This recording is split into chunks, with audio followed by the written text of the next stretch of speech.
Bien, vamos a conversar ahora de un tópico bastante crítico, ¿no? Que ha venido también en los últimos años, que es violencia sexual.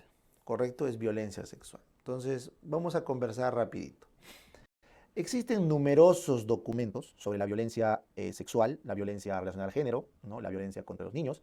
Entonces, vamos a resumir un poco los documentos del Ministerio de Salud que tenemos. Entonces, lo primero, recordar que las mujeres de entre 15 y 49 años, o sea, mujeres en edad fértil, han sufrido algún tipo de violencia a lo largo de su vida en un 65%. O sea, algún tipo de violencia en estas mujeres se ha reportado ahí. Eso también aplica, no en esa cantidad, pero también para los hombres, porque hay violencia también entre hombres con hombres, de hombres a mujeres y de mujeres a hombres. O sea, este es un dato que simplemente dice que es violento la sociedad, ¿no? En sociedades menos violentas va a haber mucha menos tasa de violencia, tanto de mujer a mujer, de mujer a hombre, de hombre a mujer o de hombre a hombre. Así que es una estadística que va junto con las sociedades, pero siempre es superior la violencia contra la mujer, ¿ya? Siempre es superior. En todas las estadísticas es siempre más. Muy bien.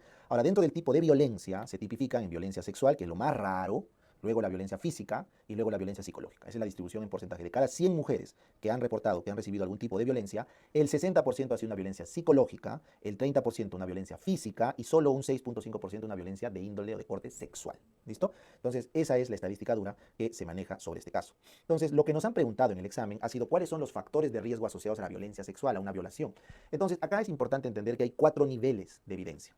El primer nivel, que está relacionado al estudio directo del agresor, cuando encontramos un violador o alguien que maltrata a una mujer o que le hace daño o inclusive que comete feminicidio, se puede estudiar ese caso individual. Luego podemos estudiar la relación que tenía con su pareja, esa persona. Entonces, hasta acá, agresor y relación, tienes un nivel de evidencia de calidad para concluir cosas. En cambio, cuando estudiamos ya las comunidades, o sea, las ciudades, los barrios, o inclusive las sociedades generales, como los sistemas, se me ocurre capitalismo, comunismo, las religiones católicas, musulmanas, o sea, cuando ya hablamos de temas sociales más macro, acá tu calidad de evidencia baja, porque se vuelven estudios sociológicos, ya no son estudios clínicos. Entonces acá quiero que ustedes aprendan la diferencia, esa división que hay entre lo objetivo y lo menos objetivo, ¿ya? Eso es importante. Entonces, ¿qué sabemos concretamente de un agresor? Sabemos que suelen ser más los hombres los que agreden a mujeres que viceversa. Ese es un dato, es un fact, como dicen los gringos. Sabemos que es un tipo usualmente alcohólico. El alcoholismo se asocia bastante a violencia, se asocia bastante a celotipia y la celotipia va con feminicidio. ¿Ya? Se sabe que ese agresor es muy probable que hayan tenido violencia conyugal de niño. O sea, ha visto a sus padres tener violencia entre ellos. O sea, ha visto a su papá pegar a su mamá. Eso también está descrito, es un hecho. Y se ha visto que es más agresor el que no tiene o no tuvo un padre. ¿Ya? Esto es muy importante. La figura paterna está muy bien estudiada en la estructura social. Entonces, cuando un padre no está presente, ese niño crece violento, ¿correcto? La niña también crece con un problema de un apego reactivo y una predisposición a no autovalorarse. La presencia del padre en el núcleo familiar es muy importante para las conductas de adulto. Mientras que la imagen de la madre es muy importante para el desarrollo emocional de la persona, la imagen del padre es vital para su relación para con la sociedad. Un niño privado de figura paterna tiene una mala conducta respecto a la sociedad, ¿correcto? Y cuando digo figura paterna puede ser tu papá, tu hermano mayor, tu abuelo o inclusive tu madre si es que asume el rol de padre, ¿ya? Porque el rol de padre ¿qué es? Controlar, controlar, decir que no, poner los límites, los criterios de respeto, la imagen de autoridad, ¿ya? Mientras que el rol materno tiene otro contexto, ¿ya? Entonces eso quiero que estén claro porque está estudiado, ¿ya? Y finalmente se ha visto que los que violan es porque los han violado. O sea, el abuso de niño es algo muy frecuente en el perfil de un violador o de un agresor. ¿Listo? Hasta que estudio. Perfecto. Ahora, ¿cómo son esas parejas? O sea, ¿cómo es la relación del agresor con la agredida? ¿Cómo es? Bueno, usualmente el factor de riesgo más asociado acá es que hayan conflictos conyugales fuertes. ¿Ya? Conflictos conyugales fuertes que tienen diversas etapas donde a medida que va escalando la conflictividad, entonces es más probable que haya violencia. Por lo tanto, se recomienda que cuando una familia o una pareja está con conflictos conyugales busquen terapia para no terminar en violencia de género. ¿Ya? Entonces, esto es un poquito, es fácil de entender el sentido común, pero para que lo tengan en contexto, tú cuando tienes dos personas que no se llevan bien o que tienen muchos conflictos y los encierras en una misma cama, en un mismo cuarto por mucho tiempo, creo que es obvio que se van a agarrar a golpes, ¿no? No hay que ser tampoco muy genio para llegar a esa conclusión. Pero como el vínculo matrimonial está hecho para que se conviva, que tienen que estar en la misma casa, en la misma cama, entonces cuando hay conflictos conyugales y no se solucionan, eso, más el contexto del matrimonio, termina generando una situación para la violencia. ¿Ya? Eso voy. Entonces, o bien se arreglan o bien se divorcian. Pero estar ahí dándole al tóxico a la tóxica, eso aumenta el riesgo de conflicto. Muy bien. Siguiente. Cuando el poder en la pareja es desproporcional, se ha estudiado, o sea, por ejemplo, cuando el varón controla el patrimonio, es más probable que ejerza violencia. ¿Ya? Entonces, un hogar donde el poder de la casa está mal distribuido y el hombre controla el patrimonio, entonces es más probable que ejerza la violencia. Por eso ustedes saben que históricamente las tradiciones, las familias tradicionales, si bien es cierto, el patrimonio muchas veces lo asocian al varón, pero su control lo asocia a la mujer. En muchas culturas se sabe que la mujer controla el patrimonio de la casa, así sea que lo genere el varón. Pero cuando el varón controla el patrimonio, lo genera y no tiene participación de la mujer, puede haber una situación de violencia. Entonces, todo esto está estudiado y todo esto tiene evidencia porque es cuestión de encontrar un caso de agresión y me pongo a estudiar a su pareja y se acabó. El problema radica cuando ya hacemos el estudio a poblaciones más grandes y empiezan a aparecer las conjeturas sobre comunidad y sociedades pro violencia. Entonces, ¿qué cosa dicen? Dicen que las sociedades pobres, los estratos socioeconómicos bajos, las comunidades con mucha delincuencia o donde la mujer está aislada como en los musulmanes, tienen más porcentaje de violencia sexual. Ojo, estos son estudios ecológicos, o sea, donde no se concluye por el individuo, sino por el colectivo. Por lo tanto, su calidad es baja, su calidad de evidencia es baja. Pero tienen que saber el dato. Países pobres, con delincuencia, con aislamiento de mujeres, tienen más casos de violencia sexual. Lo que no significa, y eso quiero que se meta en la cabeza, que ser pobre, o ser delincuente, o ser musulmán, quiere decir que vas a pegar a tu pareja o vas a violar a tu pareja. Eso es un sesgo, se llama falacia ecológica. Entonces no lleguen a esa conclusión, ¿ya? Que en Huancayo se consuma la mayor cantidad de cerveza, de litros de cerveza por persona, no significa que ser huancaíno es ser alcohólico, ¿no? Igual acá. Que que los musulmanes tengan más tasa de violencia no significa que ser musulmán es igual a ser violador. Eso tienen que tener claro. Muy bien.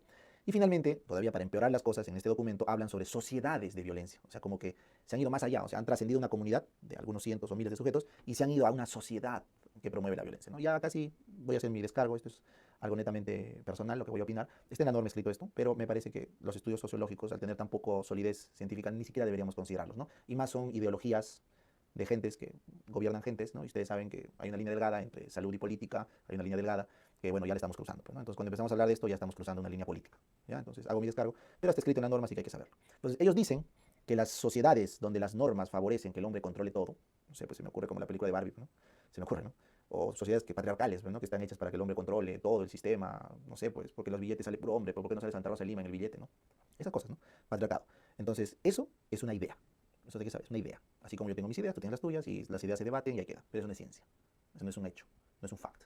¿Ya? Entonces ahí sí hay que hacer la disquisición para que lo sepan. Muy bien. Luego se ha visto que hay sociedades que aceptan la violencia, donde es más fácil que sea violencia contra la mujer. Por ejemplo, ustedes han visto acá nuestros shows cómicos, ¿no? Nuestros stand-ups. Son de humor violento, ¿no? Alguna vez han visto el especial del humor, o JB, o han visto, no sé, pues los HH, ¿no? HH, ¿saben, no? Que es stand-up. Es un humor bien violento.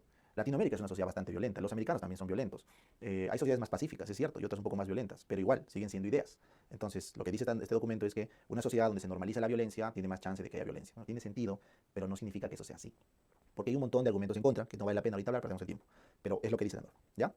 Esto también es otra idea de estas gentes, ¿no? De estas gentes que han hecho este documento. Dicen que el varón dominador, que tiene un alto sentido del honor, tiene más chance de agredir a una mujer, ¿no? O sea, como que si me ha engañado, tengo que pegarla, ¿no? Si me ha sido infiel, mi honor se ha mancillado. O sea, ellos dicen que si un hombre no tuviera ese honor, no sería agresivo, ¿no? O sea, su tesis es de que la honorabilidad de la hombría que se cultiva en ciertas culturas son riesgo para ser agresivo, ¿no? O sea, ser honorable es riesgo de ser agresivo. Como ven, son ideas, ¿ya? Nada científico, pero está escrito. Y finalmente, papeles rígidos, ¿no?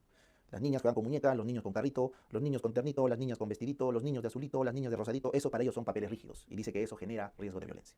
Entonces, son los documentos que están ahí, se los menciono, pero felizmente la gente que hace los exámenes de admisión solo preguntan hasta acá. O sea, la pregunta de alcoholismo, si ha venido, pregunta examen, la de ausencia de padre, ha sido pregunta examen, la de los conflictos conyugales, ha sido pregunta examen, la del patrimonio, ha sido pregunta examen. Felizmente hasta ahí está.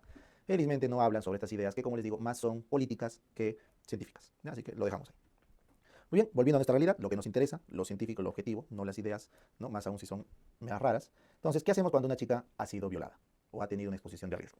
Entonces, la norma dice, cualquier exposición sexual de riesgo, que significa ser violado o violada, o haber tenido relación sexual sin condón con cualquier persona, en teoría es así con cualquier persona, o haber tenido una relación sexual con un o una trabajadora sexual. Entonces, en esos casos deberíamos aplicar este protocolo. No siempre se hace, pero es lo que dice el protocolo. Entonces, primero que nada, si es una violación, solo lo debe ver un médico legista o un ginecólogo. No debería verlo un médico general. ¿No? Primer dato. Dos, siempre descartar al momento de que llega la emergencia sífilis, hepatitis B, hepatitis C, VIH, embarazo y gonorrea. Descartar desde el inicio. ¿Por qué? Porque si la violación viene con infección, eso es un agravante para la pena. Entonces tenemos que estar seguros de que esa chica ya tenía sífilis, hepatitis, VIH o estaba embarazada o gonorrea antes de que yo pueda decir que es por la violación que le ha dado. Entonces es importante poner un basal acá. Y luego se va a volver a hacer exámenes cada cierto tiempo. Acá abajo está. Para el VIH se le hace seguimiento en 6 semanas, en 3 meses y en 6 meses. Ese es el seguimiento para VIH. En hepatitis B y hepatitis C se le hace seguimiento al tercer mes. Y en el caso de sífilis se le hace un seguimiento a las 6 semanas. O sea, esa es la forma de hacer el seguimiento para decir de verdad que la paciente no ha sido infectada por esa violación, porque ha salido negativo inclusive en el seguimiento. ¿Listo? Ahora vamos a tratarla. ¿Qué es lo primero que nos preocupa? El embarazo. Entonces le damos un anticonceptivo oral de emergencia, levonorgestrel, 1.5 miligramos una dosis o 0.75 dos dosis cada 12 horas y prevenimos un embarazo no deseado. Porque el levonorgestrel es un gestágeno de segunda generación derivado de testosterona que espesa el moco. Y al espesar el moco, el esperma no sube.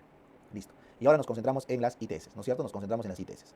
A ver, tratamiento profiláctico. Como en una relación sexual sin condón se puede pasar todo, pero obviamente no es probable, pero sí, pues hay que tratarlo. Entonces vamos a asumir que todo se ha infectado, de todo. Entonces, si es una mayor de 17 añitos, le tenemos que dar cefixiva de 400 para el gonococo, acitromicina de 1 gramo para la clamidia, penicilina G benzatínica para la sífilis. ¿Correcto? Entonces, con eso hemos cubierto gonococo, clamidia y sífilis. ¿Listo? Si se dan cuenta, no estamos cubriendo tricomona. La norma no especifica eso y lo que deben saber es que tricomona solamente se cubre cuando hay alta sospecha de tricomona, ¿ya? En el agresor. Muy bien. Luego, en menores de 17 años o gestantes, tenemos que cambiar esa cefixima, de preferencia por ceftriaxona, básicamente por la potencia. O sea, la ceftriaxona es mucho más potente, y entonces se prefiere 250 miligramos intramuscular que la cefixima, ¿no? Para asegurarnos que no haya esa infección. Muy bien. Dato, pregunta, examen. ¿Hay que vacunar contra la hepatitis B? Sí. Solamente el que no está vacunado o no conoce su estatus vacunacional. ¿Te has vacunado? No, te vacuno. ¿Te has vacunado? No me acuerdo, creo que una dosis. No. Ya, te vacuno, porque es no conocido. Y a todos, vacunados o no vacunados, conocido o no conocido, le dan, pregunta, examen, inmunoglobulina G contra hepatitis B en las primeras 48 horas. Esa es una profilaxis que está en la actualización de la norma técnica, ¿ya? Y finalmente, la profilaxis post-exposición para VIH es en las primeras 72 horas, ¿correcto? Eso lo van a ver en su clase de VIH. Le damos tenofovir, emtricitabina con caletra, ¿no? Lopinavir, ritonavir, eso no corresponde a acá, pero se hace su PPE para VIH. Y de esa forma han hecho el manejo escalonado, tanto diagnóstico, prevención de embarazo, como prevención de ITS y seguimiento de una violación. Ya recuerden, esto es lo que más han preguntado en los exámenes. ¿Qué se hace en caso de una violación?